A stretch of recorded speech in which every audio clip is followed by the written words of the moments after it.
Para ATV Televisión y Panamericana de Televisión vamos a entrevistar en Caracas, Venezuela, al diputado Leomagno Flores a la Asamblea Nacional sobre diversos aspectos del actual escenario político de Venezuela. Buenos días, diputado Leomagno Flores. Buenos días, Eduardo. Muchas gracias por esta oportunidad que me brindan de dar al mundo el parte de lo que está pasando en Venezuela. ¿Cuál es la opinión que usted tiene del actual proceso político que cambia su curso a partir del 12 de febrero?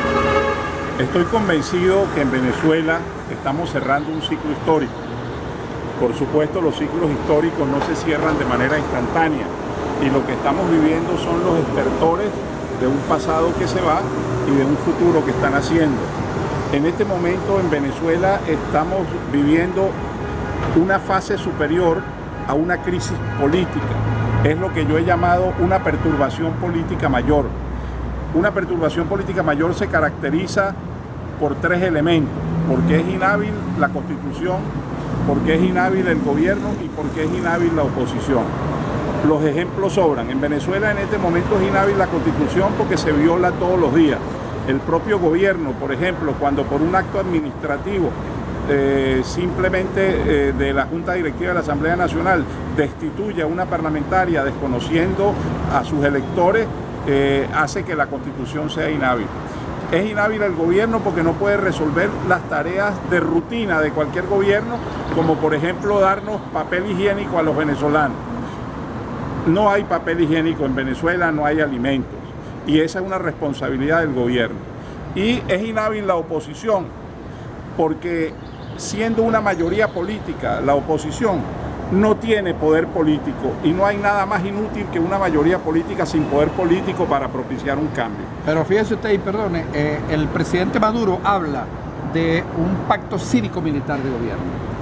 Claro, y eso es lo terrible que estamos viviendo en esta época agónica de la historia de Venezuela, porque aquí lo que ha habido es el resurgimiento de una línea transversal que atraviesa el devenir de Venezuela, que es las militaradas, los militarismos, que creíamos que a partir del 23 de enero de 1958, con los 40 años que vivimos de experiencia democrática, habían sido cancelados definitivamente. Pero yo diría que este es un gobierno presidido por un civil, pero que es un gobierno militar. El 85% de los altos cargos del gobierno están en manos de militares activos, y eso hay que decirlo al mundo. ¿Y entonces el gobierno de Venezuela es un gobierno militar?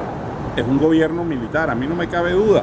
Desde Chávez era un militar y manejó el gobierno en un escenario militar y preparó su partida también en una ruta de evacuación típica de una estrategia militar. Y eso es lo que está en este momento colapsado y es lo que está en fase terminal en Venezuela. Una pregunta, ¿la salida entonces de Venezuela volverá a ser militar?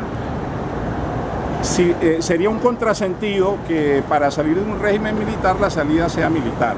Yo comparto la tesis esperanzadora de que la gente en la calle es la posibilidad de un cambio, y la gente en Venezuela está en este momento en la calle.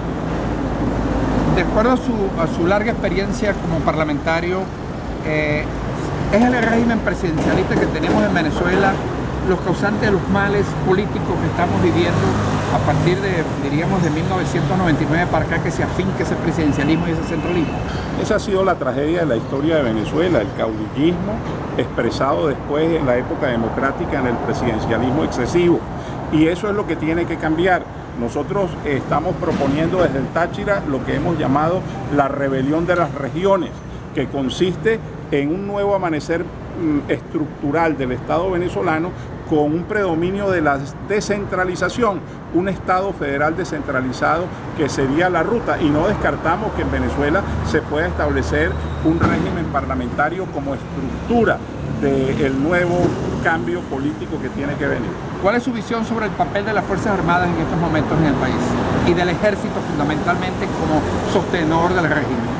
Hay algo que llama poderosamente la atención. Frente a esta crisis, el ejército se ha mantenido en silencio y la Guardia Nacional es la que le ha tocado hacer el trabajo sucio de salir a combatir al pueblo en las calles, y eso hay que darle una lectura.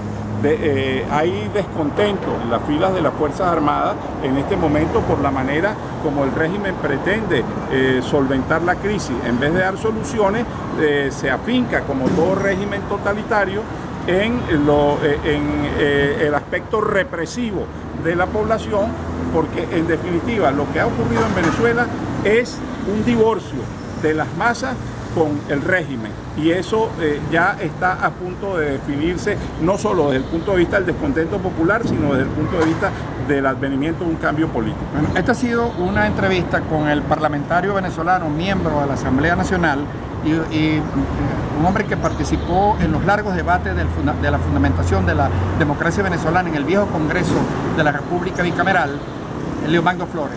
Gracias, doctor, por habernos dado la oportunidad de oír su voz, que es una voz autorizada para ANT Televisión y para Panamericana Televisión. Les habló Eduardo Guzmán Pérez del Foro Académico del Estado Zulia. Gracias, doctor.